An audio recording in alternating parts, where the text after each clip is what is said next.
Hey everyone, this is Josh back with Cardboard Chronicles. Today I'm speaking with Lou, a collector from Nashville who primarily focuses on hockey collections and also has a pretty sick Tom Brady collection. How you doing, Lou? Doing well, Josh. Thank you for having me on the show. Appreciate it. Yeah, no problem, man. Well, we've got some fun topics tonight. We're going to talk about some stuff that I know nothing about, which is hockey, so I'm excited about that. Some football, and even we're going to talk about some PWCC stuff and some new things they have in the pipe. So why don't you start us off? Tell us about yourself, your history in the hobby. Cool. Yeah, appreciate it. Yes, I guess I started collecting, listening to a lot of your other guests, back when I was like 10, 12 years old. Sort of thought I had this dream I was going to own a card shop, when I was like 15.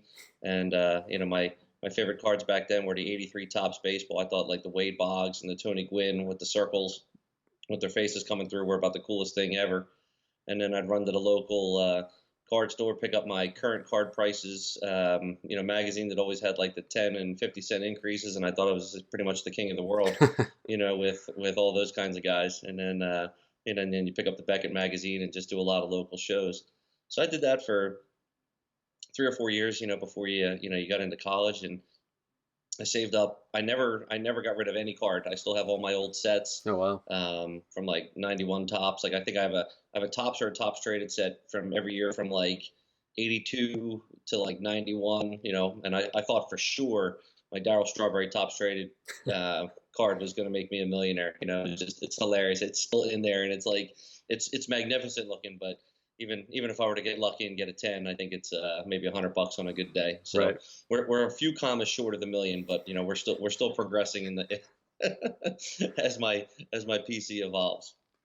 But yeah, you get away from it for a little bit with college and girls, and next thing you know, you start a career and you get married. But I pretty much started back, maybe I don't know 4 or 5 years ago or something like that, and really in the last 2 or 3 years, I've really ramped up, where I've started to get some higher end stuff across all four sports.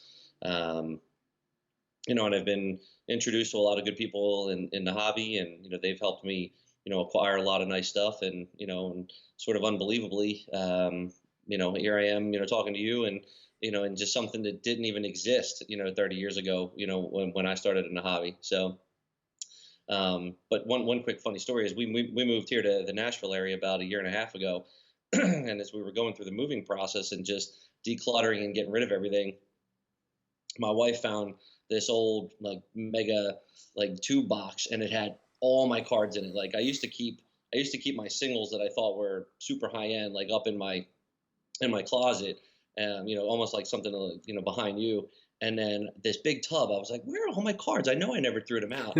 And sure enough, when you're getting rid of everything in your house, there they came. And no lie, this rush of emotion came over me when I started looking at like those old Tops traded sets and Yep. scores, and Yep. like I started like getting a tear like in my eye. I was like, it just brought back all these all these thoughts and moments of like collecting with my dad, and Yeah. going to the shows, and like and then I had all these old lists all handwritten. There was no such thing as making like a spreadsheet back then. So I found it, and I was like, and I think I had equated out that I had like $1,046 worth of cards, and that was before grading and all that stuff. So it was just really, really funny, and it just brings back this wave of emotion. So, I still get that today. When you're kind of like getting your mail days, but it's just on a bigger level now. Right. What is your wife making fun of you for tearing up over that stuff? I think a little bit of her was so happy that she found it because she saw how happy it made me, Yeah, that's awesome. which I think was pretty cool. No, she makes fun of me now. Like when the cards come in, and I'm like, oh, Yeah. I'm like Connor McDavid's home, and she's like, no, idiot, he's 21 years old, and he plays for a professional franchise. He was born in 1997. It's funny. Yeah, so that's kind of how it looks now, and I try to get the kids into it a little bit, and it's fun. I really am enjoying how it's morphed, and all the good things that are going on inside the hobby. For sure. So why don't you try to incorporate everything that you do collect? You mentioned Connor McDavid. What else do you have? Yeah, so at the moment, I have a really significant McDavid and Crosby collection, and I've just started to acquire a player on the Maple Leafs, Mitch Marner. He's not as popular as Austin Matthews, but he's sort of their playmaker. He plays on the first or second wing, and he's like fourth or fifth in the league in scoring and super young, and I expect him to be really good for a long time. Plus, he plays in the most popular market for hockey, and then also, it's a rabid card collecting base in Toronto as well. So Gotcha. I've started to add some of his stuff. What about the Tom Brady stuff? Keep going. Yeah, What yeah, else? that's pretty sick. You want to see them real quick? Yeah, just start showing stuff, man. Like, let's just get into it. Tom Brady Um, was my second topic, but I like well, we'll just cards. we can go back to Brady, but I mean, like as far as like expanding it, but here's the I got three of these champ tickets, which are pretty insane. I I feel have like a fourth, but I'm getting it. I'm trying to get the auto back to a 10. It seems like it's in a 9 holder, so I think it's perfect. So I don't know. We'll see, but we can come back to that. But just to Um, clarify, those are the championships that are numbered to 100 because I know people freak out even at the non-numbered ones. So those are the actual numbered ones. Yeah, those are the ones that are numbered, and the BGS 9 sold on Probstein. I think it was right before the Super Bowl last year, before they played the Eagles for 250,000. And that was widely written about, on ESPN and in Forbes and that kind of stuff. And then there was another gentleman who actually lives here who had another copy of a 9, and then that sold at the National for an equivalent figure. So there was a lot of movement between cash and trade and stuff like that. So and again, watching your stuff and watching all these guys with these wonderful collections of like '90s inserts and LeBrons and Jordans and pennies and all that kind of stuff. Um, for me, I kind of lean towards the sports that I really enjoy watching the most. So Sure, like football, I like the most. Hockey, I like second. sure. Then basketball, then baseball. So I used to have a pretty cool Jordan collection for a while, and then I don't know. I'm not sure if I got tired of all of the MJ collectors. There's just a wide universe with a lot of opinions. But effectively, I kind of changed that up a little bit and jumped more into Brady, and then some of these other players that we were just talking about. So are those three that you acquired over a long period of time, or how did you come about getting three of those? Because I'd imagine they're pretty tough to find today. Yeah, I mean, what I did was I had bought one. A friend of mine helped me locate one on Instagram a while back, and I had called other people that I had either heard had them or knew that I'd seen on websites or whatever, and nobody wanted to sell me one. And I was like, and they wouldn't even price them, so it was unique to see. I think at the time, because nobody really had any idea what they were worth because they hadn't come up for sale, in quite some time. So then eventually I got one from a gentleman via Instagram, and then the other two were sort of more recent purchases. You can tell too because the BAS slab on this one, indicates that it's a bit newer. So that one I did like a cash and card trade. So I'd seen the guy list one on eBay, and then I made a deal with a couple of other Brady's and some cash to acquire that one. Fantastic. So what is it about Brady that's sort of drawn you to him as a collector? Well, I guess when I was starting to think about my Jordan collection, um, I started looking at some other people's and what they had, and I started doing some research around like, well, what are his absolute best cards, like even things that I never see, beyond over and above what I had, and well beyond just the '86 Fleer. And I said to myself, it appears to me from a price perspective that the majority of MJ's best stuff, the most desirable stuff, are like the PMGs and these exquisites, which the majority of which don't have really much to do at all with his overall career. They come well after he retired or during retirement years, as he went through it.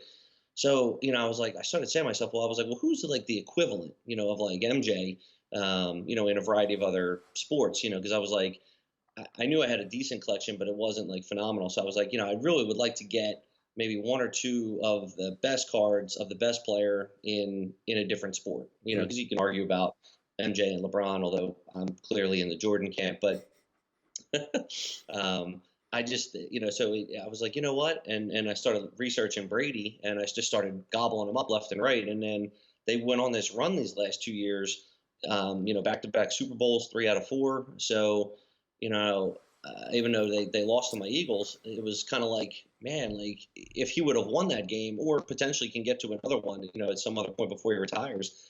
If he gets to a sixth, it's sort of like this magic number, that Mike has. So I was like, well, this might be the next one to collect, and I don't have to pay. At the time, I wasn't paying $50,000 for an exquisite 0304 noble numbers, or something like that, limited logos, which are even higher now.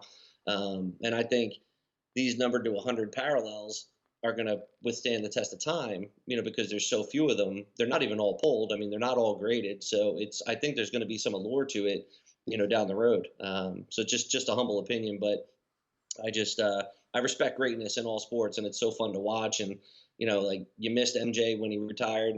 Fortunately we had Kobe and LeBron, and I think like when Brady goes, it might be a long time before you see somebody like that again. Sure. Yeah, that's a great point. I never really thought about Brady in that light, and especially Brady not having any big like, RPAs from his rookie year. It's sort of like that one's your only choice, and you've got three of the 100. So I think that's a pretty smart financial decision. So that makes sense to me. Like the Jordan stuff is a good point. A lot, his rookie stuff. There's tons of those, right? So there's not really like a big rookie card that you can go after. Yeah, I mean, you start getting into the star or the 86 Fleer, and but there's what is there like 14, 15,000 graded examples of the Fleer. I mean, I know as you start to shrink it down into the pop counts of the pop or the PSA 10s and whatnot, and then you start getting into like even the crazy BGS 9.5 with the 210 subs, and everybody's like, oh, one of these is eventually going to be a BGS 10. I'm like, no, no, no, it's not. They're never going to cross that. They're never going to bump it. So, and I had one of those for a little bit, and that was kind of cool. Nice. So let's jump into hockey. I'm just gonna let you talk because you texted me about Connor McDavid and I was like, I kind of know who that is, but not really. So I don't want to step on toes and like pretend I know about hockey. So I'll just let you tell us all about it.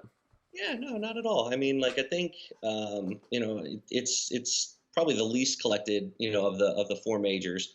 But I think you can see that there's significant growth on the horizon. The game's becoming more and more popular as they hit more cities. So like last year, Vegas was an expansion team. They made it all the way to the Cup final. Hmm. 2 years ago, the Cup here was Nashville versus the Penguins, and people that watched it, they saw like the Nashville show that they put on pregame. They bring out these country star singers to come out and sing the anthem before every game, and they do that at every playoff game, and the place is hooting and hollering, and it's a really wicked fan base. And then I got to go to the show in Toronto this year, and you could really see, the overall passion for it.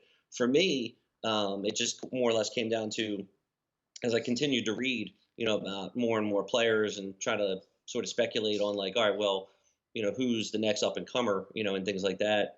Just like people are doing with the Chrome and baseball, and you have the Ronald Acunas and everybody sort of pre-Trout. Sure. So I started reading up on McDavid, and he was the first overall pick in the draft, and the similarities to me between him and Trout are unbelievably similar. I mean, like in the sense that the kid's 21, turning 22. He's already won two players MVPs. He's won a league MVP, two scoring titles, and he's not playing for a great team. And this year he's fourth in the league in scoring, and he's just getting better, and he hasn't even hit his prime yet. Now he came out with a lot of hype, so thus, I mean, it wasn't like I was buying these cheap. I mean, I'd Right. love to tell you I'm some wicked genius and I was paying like $100 and now they're worth 5,000. That's just not the case. But like anything else, when you collect somebody that you really enjoy watching or that meant something to you, um, it just sort of takes on its own personality as you continue to build these monster collections. So with McDavid, I mean, like I really feel like he's the hockey Trout, I think for sure. I think like Crosby is sort of like LeBron, and then Gretzky would be like MJ, just to try to make some parallels for Yep. the other collectors out there that be like, well, I don't know why hockey or whatever. But Sure. the other thing is the game is way cooler than baseball. I mean, by a wide mile. I mean, just in the sense it's so fast. There's so much action. There's and unlike basketball, there's no timeouts. I mean, there's one timeout you can call through the whole game, and it's 20 seconds long. So there's just nonstop action. There's hitting, there's fighting. I mean, like it's really cool to watch, and the skill for these guys going. I mean, it's really entertaining. So from that perspective, I love it. And it doesn't take 4 hours with Sure. middle relief pitchers every friggin' night. Right. Right. So, which just drives me bananas. So for me, you get the enjoyability of watching it, and then you're like, well, just like any other sport, you're trying to figure out like, all right, well, who are the rookies and second and third year guys that look really good. Yep. So, I had Crosby as sort of like my hedge, I guess, in the portfolio, because he's widely considered the greatest modern player. Right. With obviously Gretzky and all the other guys in vintage, but I think McDavid, although I don't think he's going to win 3 cups, especially not in Edmonton, but I do think he'll supplant Crosby in all of those scoring records in modern, provided he stays healthy. Right. All right, so let's see some of these. I was really interested in the Upper Deck stuff. I honestly didn't Cool. even know that Upper Deck still had the license. So can you talk about that as you're showing stuff? Yeah, absolutely. So, and again, knowing that, because I've watched the other 20 something episodes of this, and, a lot of your guys are, basketball and, and some vintage baseball and stuff like that. So, um, every time I see like RPAs, of all the different players, especially the new guys, and then all the cool stuff from '03 to '09 with the exquisites and limited logos and all that kind of stuff. Well, Upper Deck basically took that and applied it to hockey. So if you like basketball and you like those cards, because they're clearly the best. I mean, Exquisite and UD Black, in my opinion, are the best basketball cards, at least in the modern era. And in hockey, it's Exquisite and the Cup is Upper Deck's probably their main piece. So so what I'll do is I'll show you these, and I'll just say, imagine if this was like LeBron or Durant. You don't have to do Like that. Like I want to give you the full platform to show these monsters off and not have all to right, cool. compare them or whatever. All right, well, look. I mean, so here you got these beautiful cards, right? I mean, Yep. there's emblems of endorsement, which is numbered to 15, so it's the same thing as you would have, in the NBA. And there's the limited logos, and that's numbered to 50. And these are rookie both cards? These are rookie yeah. cards? Okay. So he was a rookie in 15, 16, Okay. and you can see these are Upper Deck the Cup. Right. So cool. Um, Put so that one those are really sideways cool. so we can see it, the logos, the limited logos. Yeah. The front, sorry. Yeah, no problem. Yeah, that's sweet, man. That's really cool.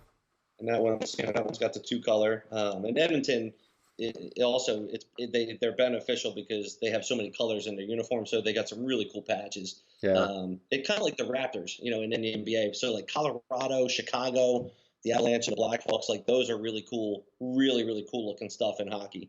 And then this would be like the big like rookie to 99. So this would be the exquisite RPA, and this one I like because it's the M from his name. And so, like I've had other RPAs before, but what I try to do with McDavid is just get the most unique stuff, multiple colors or just things that can't be duplicated. Yeah, for sure. I'm not the biggest McDavid collector in terms of quantity, but I would argue I have the most scarce, best cards. Quality, yeah. So, and then I think it's cool for, especially for us basketball guys, to see that like Upper Deck is still making good looking stuff, and it kind of gives us some hope. One. So this is one of his one of ones. Upper Deck's making. I mean, they're making great stuff like that. I mean, laundry tag windows, and that comes out of one of its main sets. Crazy. And so there's the other one. They only made 2. I got both of them. That's crazy, man. That's so nuts. They're really really pretty cards. And yeah. then I'll show you. All right. So then this one here, in my opinion, has the chance to be sort of like the modern hockey card of all time. Like if he goes out and does what he needs to do, I think this is his best card. So explain the card. So this is his exquisite shield from Upper Deck, true one of one, autograph rookie. So this would be like the LBJ that sold for $312,000 a few years ago with the logo man. That would be like that's what this would be. And then this one is his second year shield. But what's really cool about this is that it's game used from his rookie season. So I'm a big fan of that, and I confirmed this with Chris Carlin at Upper Deck. So That's this one nuts. is completely legit. So these are just really really tough pieces to find, and they cost an arm and a leg, but. And then little by little, like you kind of see his prices going up. Like PWCC, at least for America, they set the modern record with a McDavid PSA 10 on the RPA back in like 3-4 months ago. So this card in a PSA 10 got 55,655 USD. I'm almost getting. I buy so many cards out of Canada that I start quoting in Canadian dollars. It's just like, what's cool there is you always get a 30% discount though, because the exchange rate is so messed up. So, so 55,655 just sold, a few months ago on PWCC. And then so they positioned it as it was the modern record for hockey, which Yep. is true. It's true here, but I think back in March, a Crosby RPA got 58.8 in Canada, and I think a Crosby RPA here would do much better than that if it was three colors and a nine. So Wow. I think as soon as they list those, or get some, I think those are 70, $80,000 cards for sure. Wow. I honestly had no idea that was that that type of price range. That's pretty cool. Yeah, I mean and it's growing too. Like if you go on like when you go onto like eBay, you'll see some McDavid and Matthews coming out of Hong Kong now. Like there's the market is picking it up a little bit because they're hosting the Olympics in 2022, Mm-hmm. and they got a deal. I guess them and the NHL sort of put something together where they're investing $300 billion starting last year through the Olympics, so that they'll have a team and they'll be able to host it right. And like Gretzky's like the global ambassador for it. And like I mean, I think the Chinese and the Asian market for hockey will explode over the next 10 years. I really do believe that. I mean, they're Wow. pouring so much money into the sport. Um, and the fact that McDavid cards are over there is already like, where the hell are they getting those? Right. So, because I bought one and I'm like, huh, well, that's pretty cool. So, like if you can get that kind of global pickup, then I think it eventually continue to grow and grow and grow. Well, speaking from a basketball collector, I can tell you the importance of the Asian market to the hobby overall. It's a very important part of it. So that's exciting for guys like you that have already had a big stake in the ground, right?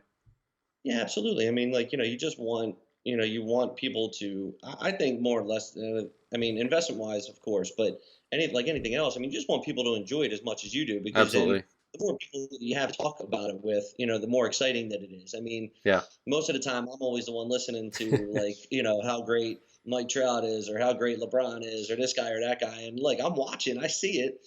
But then I'm like, well, you guys don't know what you're missing. I'm like, Sidney Crosby's got 3 Stanley Cups. He's got, he played in 4. I'm like, he's the equivalent on skates, and it's such a challenging sport, to Yeah. play, and you watch what these guys can do, and you're just amazed by it. So, like, from an appeal standpoint, it almost surprises me that more people don't watch it, because it's not really like that complicated to pick up. I mean, there's no like crazy weird rules like football has with like illegal man downfield. And this, I mean, there's like, it's like offsides, face-offs, saves, and goals. I mean, like, there's not. I mean, like, Pass and shoot. it's yeah.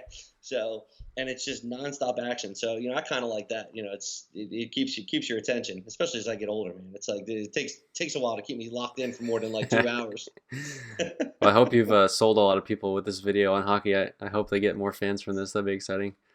Yeah, hey, well, and hopefully on, from your perspective, it just brings in more viewers too. I mean, Yeah, because sure. like, sometimes when you're posting cards on Instagram and things like that, like, you kind of look to see like, oh, I wonder what post did better and this and that, and you see like how many people liked it or commented on it. And I mean, I don't know. I mean, obviously, I'm starting to get, a bigger hockey following, as I post these cards. But I just think it's important, because all 4 sports are important. And even like the outskirts stuff now, like really rare, like golfing and boxing from like 1930 and stuff like that. All that kind of stuff is, I think it's all becoming like a supply and demand game, and almost, equating like cards to art. And I think that that's where, more and more of this stuff, it's not going to matter what the sport is. People want to collect the best player, no matter who it is and what card it is. So hopefully it just, continues to broaden your audience as well. Sure, absolutely. Well, thanks for that. I found the best Connor McDavid collector. So, Yeah, I got one more. I'll show you one more cool one, and then we can move on to either to Brady or vintage or all kinds of goodies. But this one, it makes me a little. I've gone a little batshit crazy with Connor, but so this one would be the equivalent of like a rookie contender hmm. in football. So normally these cards are non-numbered, excuse me, unnumbered. So like his original base card of this would be unnumbered. They make, I don't know, 5,000, 10,000 of them or whatever. And then this year in SP Authentic, this card came out and they had him sign 97 of them, and then they numbered them. Crosby has one of these too, and he only signed 10. So I don't even know what that card's worth. But so this one came out, and I really wanted to get the 97 of 97 because I thought it'd be awesome, to go along with everything else I have. I was able to acquire the one of 97. The 97 got pulled, and the guy was like, "Yeah, you're just not getting it." I mean, like it just wasn't even. He's like, "I'm a collector, and it doesn't even have a price tag." And I was like, "Well, it's not that cool." Because then I showed him this. I was like, "This is a pop one." I'm like, "There's no other tens," and he's like, "Yeah, I don't care." Like, so at least it's cool that hockey guys can have stuff just the same way as like Sure. whatever you like. If you had the green PMG penny, right? I mean, like, If only. right. I mean, like, it If would only. just never be for sale. Like, it just wouldn't have a price. Like, Right. by the way, he's in Memphis now, I know.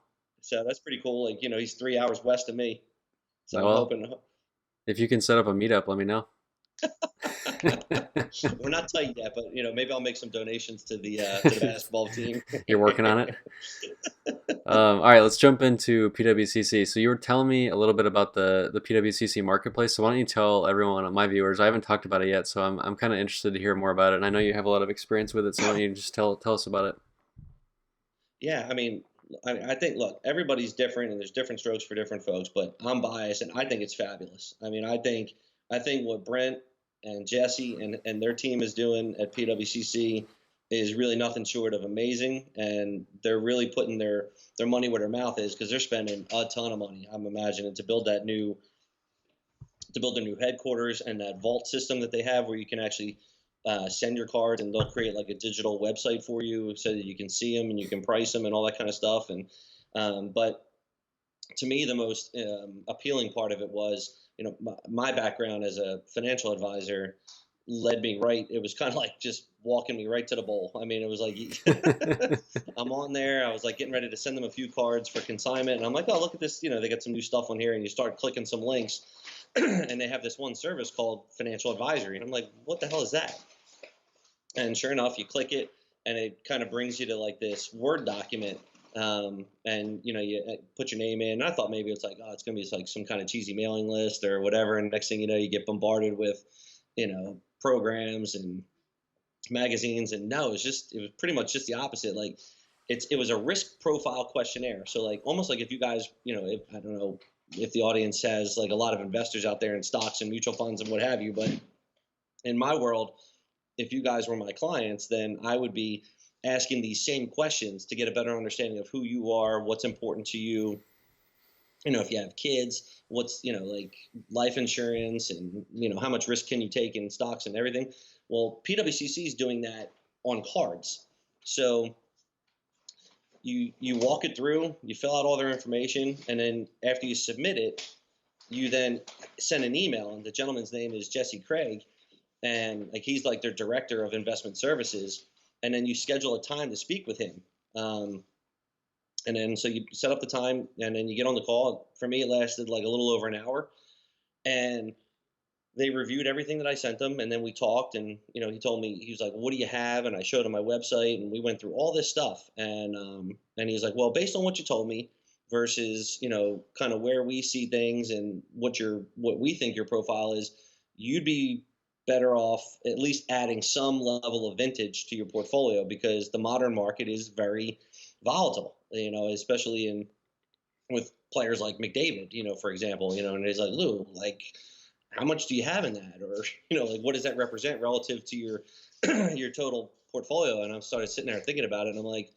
yeah. And he's like, so if he gets hit in the face with a puck, or something like that, I'm like, yeah, that would not be good. But, so we go through this whole thing, and he figures out, they kind of quantified me as mostly like a blue chip investor with like maybe like 10% or 15% of like pure speculation kind of thing. So after they identified that, they took all the information on the cards that I had. Him and Brent reviewed it together, and then they came back to me with like an Excel spreadsheet of all the cards that they thought I should try to acquire over the next 5 years. Oh, wow. And not only did they give me a list, the list was really detailed. Like, it had the pop count, it had how much the card was down, or up, in the last 1 year, 5 year, 10 year. Like, they had all this performance data, which is similar to what they're doing now with their PWCC market indice. They've basically created like a top 500, almost like the S&P, for trading cards, and they have all this data going all the way back to the last recession in '08, and it shows here's how all these cards have performed, based on and with certain criteria. I think they had to sell at least 5 times or something like that within that time frame. Sure. And it's awesome. I mean, it's just such a powerful tool. So that got me to thinking a little bit, and so I was like, all right, well, I'll try to move around some things that maybe didn't mean as much to me. I didn't sell any McDavid's, but like some of this other stuff, I've either sold or traded, to try to get some of this vintage, and so far so good. So like I picked up some really cool pieces that I really really like, and I haven't missed what I've sold yet. So hopefully that'll continue to be the case, because the majority of the guys that I have are dead now, so they're never coming back to show me any more highlights on ESPN. Nobody's scoring the winning three or the golden goal in the Olympics. There's nothing like that coming back. So hopefully, Wilt Chamberlain's legacy and what PWCC is trying to do, continues on for a long period of time, because I think it'll allow people like in my age group in the 40s to then pass that down to their kids, and then you just hope that that just continues to drive the hobby forward, because there's a lot of people I think like us, in this age group, like 35 to 45, coming back in over the last 3, 4, 5 years, and they're coming back in and being able to collect it the way they wanted to collect, because they've had made a little bit of money in their career, via the job or whatever. And it just allows you to pick up pieces that are a little cooler than the pop 25,000 Tony Gwynn rookie that I used to have. I still have it, but so that's what's kind of fun, and then with all the numbering of the cards, and oh man, it's wild. So are they trying to focus on what you like to collect? Are they trying to like hone in on, hey, he likes hockey, so let's try to give him some hockey suggestions? Or are they trying to diversify They you and branch you out? Yeah, they're trying to diversify me and branch me out. I mean, they sort of labeled me, the way that I answered. They labeled me as sort of like a value investor. So they were like, "Look, Lou, based on your patterns and the way you answered this, they were saying like, well, what you have kind of doesn't exactly match, your risk. So like, if we went through a bear market in cards, they're like, you might get uncomfortable, perhaps." So they basically said, all right, well, look, in a value play, you're trying to buy things that are sort of like out of favor. So they were like, look, vintage baseball is still very popular, and there's, the prices are still pretty high, and continuing to do well. They're like, you probably are better off buying vintage basketball, vintage hockey, um, and vintage whatever other sport I'm thinking missing. Football, football. Football, thank you. Football, basketball, and hockey. So and then wait for maybe a correction comes or something like that in baseball, and then try to pick those up a little bit later on. But yeah, like the sheet that they sent me, there was like 86 cards between those three sports, and then I do have a separate sheet for baseball. They just told me to focus on these three first to kind of balance things out relative to what I had. So it was funny, because I was like, that's exactly what I would be telling you, if we were talking Yeah. about stocks, bonds, mutual funds, and setting up 529 for your kid.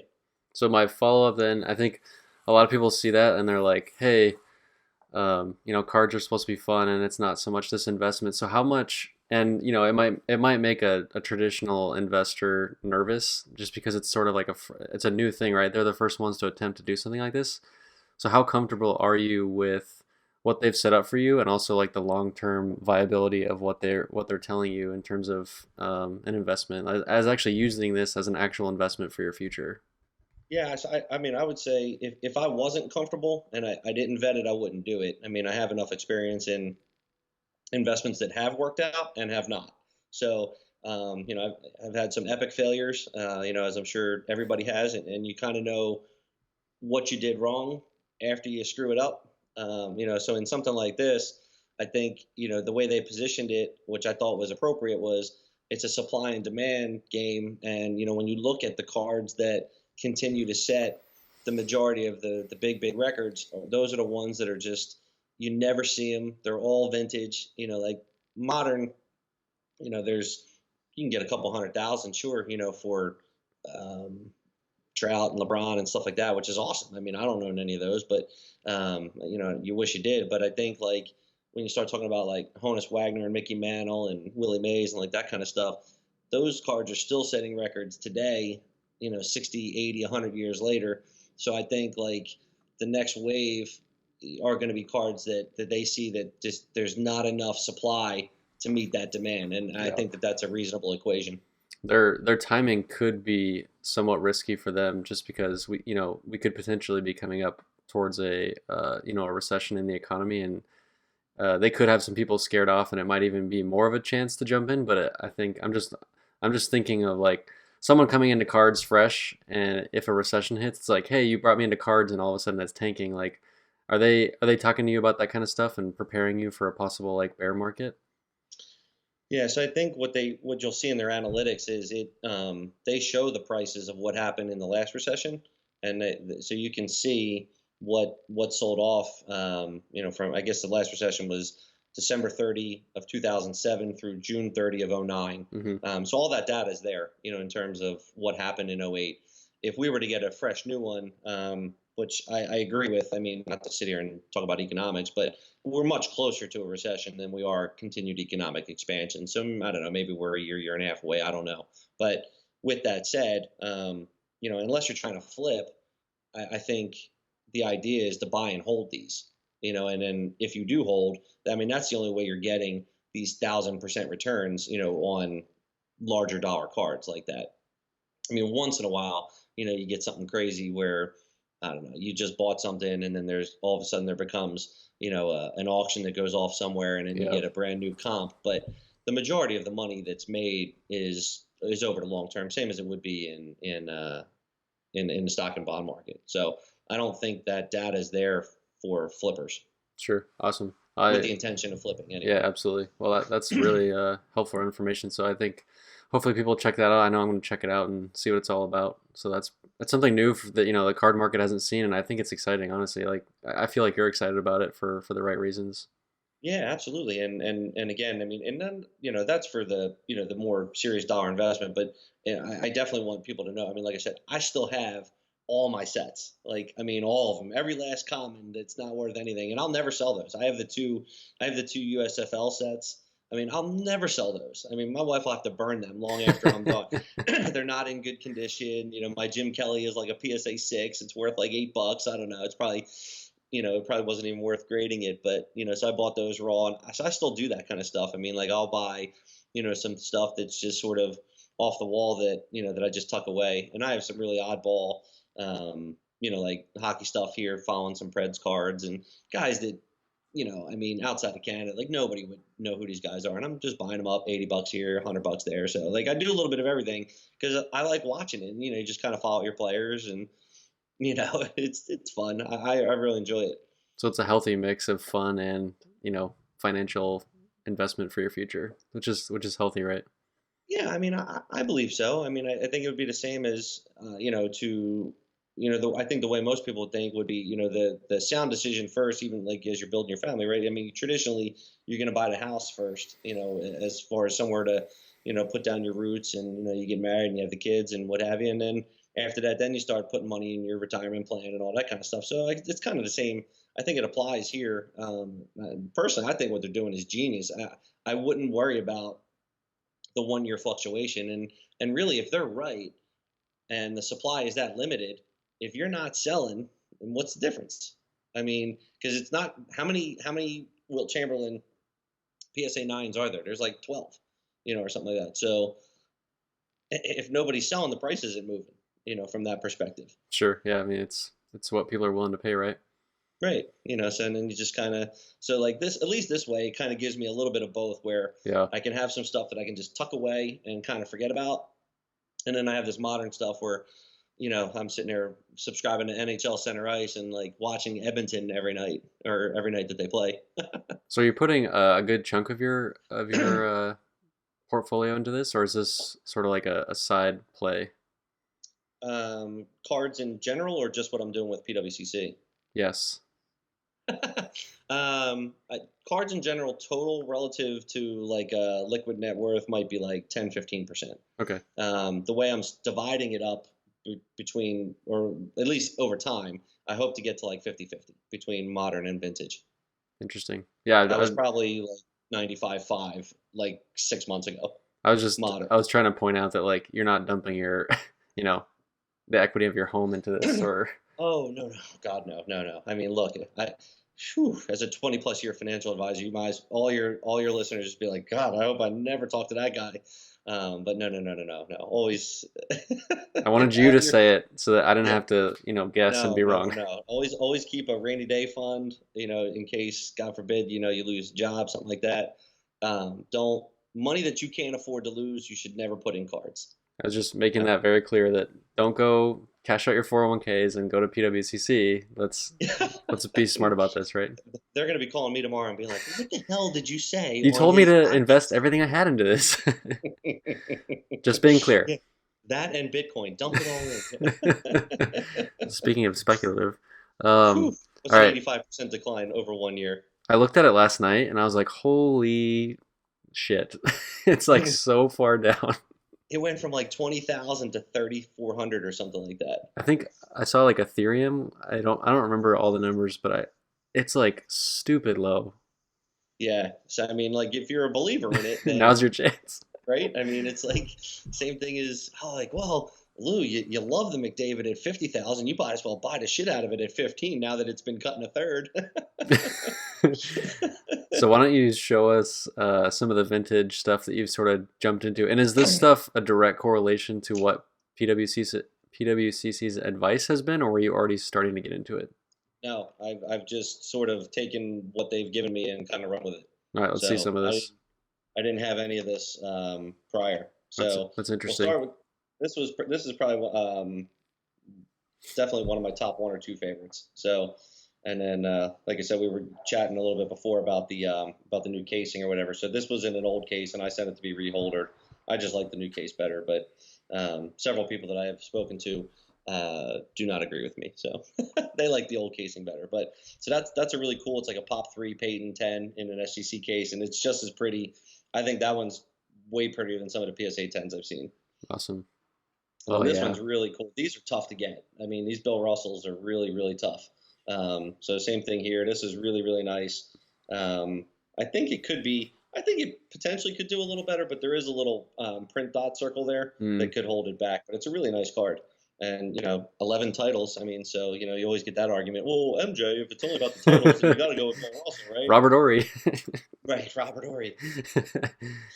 And in this one, you can definitely tell them, I bought into the PWCC hype because, so this one's a beautiful koozie, and it was on their, if you go onto their Instagram page now, like you'll see that they looked at this card and said how nice it was, and then they gave it the high-end certification. That's cool. So it was, I definitely paid well more than like a VCP price, but you can see that this card could be, much higher graded, and then they send you this with it as well in case anybody's ever done that. So And then this are they recommending you directly buy from them, or are they saying like these are the cards you should get, however you get them, that's fine? Yeah, no, right, no, no, no. There's no conflict of interest saying, oh, you can only bid on, Sure. on our items. And like, here's one that I didn't get from them.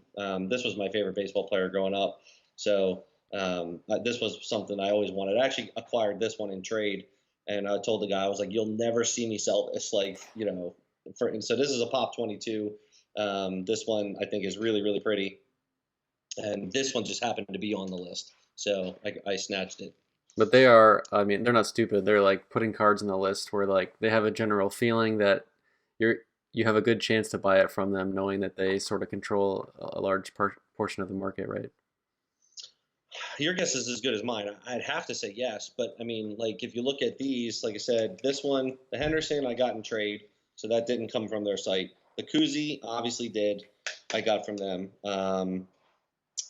And then these two, the Russell and the Peyton, I didn't acquire from them at auction.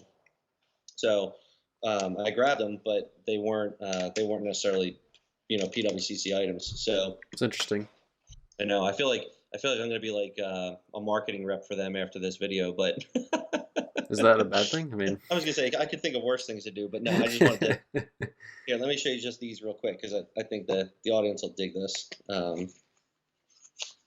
This one I got privately. So this is a Pop 2 Wilt Chamberlain. This is the in action. So this is the rookie card, but it's the in action version of it. nice. So it's wicked awesome. And the Yeah. other one is in a PSA registry set. So I think the likelihood of seeing that other one is probably not high. I love seeing the white borders on those because they're always like that off-white,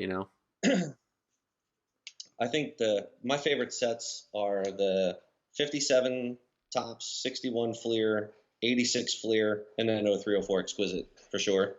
And then so this one, Yeah. this one's a really nice one. I got this one privately. So this is the real rookie, and then when you kind of put them next to, but super cool. And then Nice.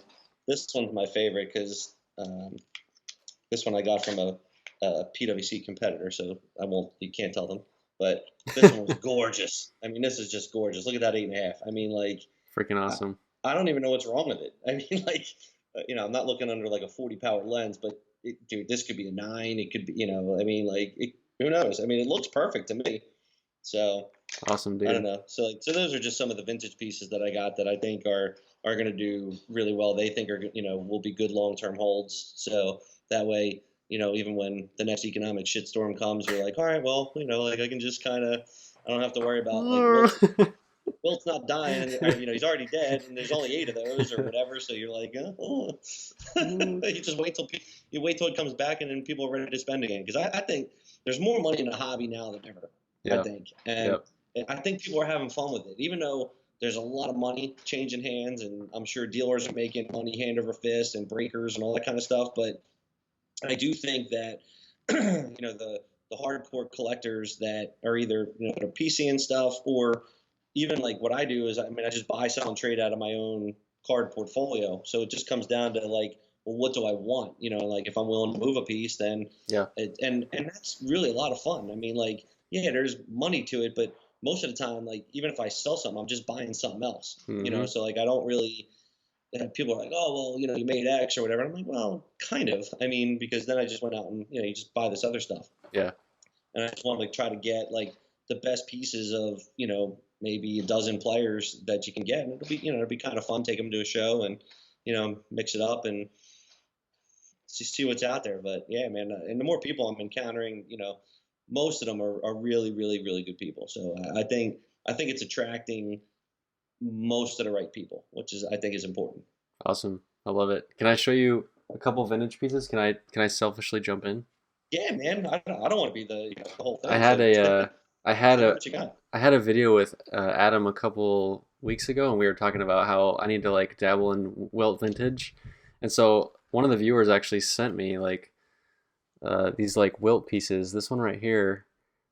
Uh, Oh, look at that. Yeah. I don't know anything about vintage, so I don't want to butcher it, but it's like an icy, it's like an icy bear card, and I'm sure like there's a history and a story that I don't know, but it's got like a really funny description on the back, and I thought this was just a really fun piece. So that was from Michael Gehring. He's on Instagram, so really Oh, awesome. really excited to have him to give him a shout out for sending me these. This is fantastic. And then Well done, Michael. Well done. On this the is tall a boy. tall boy here, and I don't know anything about tall boys, but this is fantastic. It's just a cool looking card. And those are the cards that what's funny is just because the sheer size of Wilt and Kareem at the Yeah, time, like they yeah. actually their whole bodies fit in those This is pictures, like which yeah, is hilarious because you got these 7-foot monsters. yeah. Um, yeah, I have a couple of Kareem cards too, and those 70s and 71s, like with Pete Maravich and those guys, they're so cool, Yeah. and I think people appreciate them, again, like the artistry work as time moves along. Because nowadays you get into a lot of I don't really do much with anything that's like new, like 2015 to the present or anything like that. I just there's too much going on. It kind of reminds me of the 90s, and I'm like, ugh, as far as like the massive pop counts and just all this stuff that's going on. So I don't really want that, and that's kind of what's led me back to this. And I'm kind of wondering whether or not, that's sort of a prescient move, by Brent, and potentially anybody else that follows, to say like, yeah, you know what, maybe we see a bubble too, because there's a lot of garbage out there, just in terms of cards. So, I think when you just have the tobacco cards and the high end vintage and Jackie Robinson kind of stuff like 1948 Leaf and like the 30 something years that Tops didn't put any Bowman out. I mean, like all that stuff is really, really cool. People go back and look. I built the 51 Bowman set about a year and a half ago, and that was really fun. That was an intense project, though. I Yeah, would for never sure. do that again. That's 324 cards. I mean, that's tough. It's tough to do it right. I got to like I got to like 11th on the registry set, and I was like, I don't have any more money, time, energy. I got nothing. Like, You it's tried. exhausting, Right. trying to track those cards down in good condition. And so, that kind of stuff I think is fun. And, I'm hoping that, that other people try to, like, you don't meet as many set builders anymore, 'cause I don't think it's not like a good investment per se. I think you just got to build it because you love it. Sure. And, I'm not sure enough people would love to build, like $50,000, $60,000 set just for the shit of it. Yeah, that's not as much fun at the end. No. All right, man. Well, this has been fun. I think I learned a ton today, so I'm excited that we branched out and learned some new stuff and saw some new cards and learned about PWCC. So I thanks a lot for coming on and giving us a new perspective and teaching us some stuff. Oh, my pleasure. I appreciate it. I'm definitely a viewer, so I hope you guys do continue to do well. And I'll put the video up on my pages too to get your hockey audience in here. All right. So, and Send me some we'll more. get you some Canada interviews. I'll just slowly start learning, new players, and I'll start picking it up. Hey, that's all I do. I mean, like, there's so many crazy rookies, just like there are in baseball, coming out every year. You're just like, who's the top 5 picks? And then after Right. that, you're like, who the hell is this guy? It's interesting that there's people that aren't LeBron James, in my life. So I have to branch out. Right. If it's not LeBron or Penny, right? It's I mean, like, you're just yeah, like, you're just some guy. yeah. All right, thanks, Lou. Really appreciate it. Thank you, Josh. Have a great night, my friend. See ya.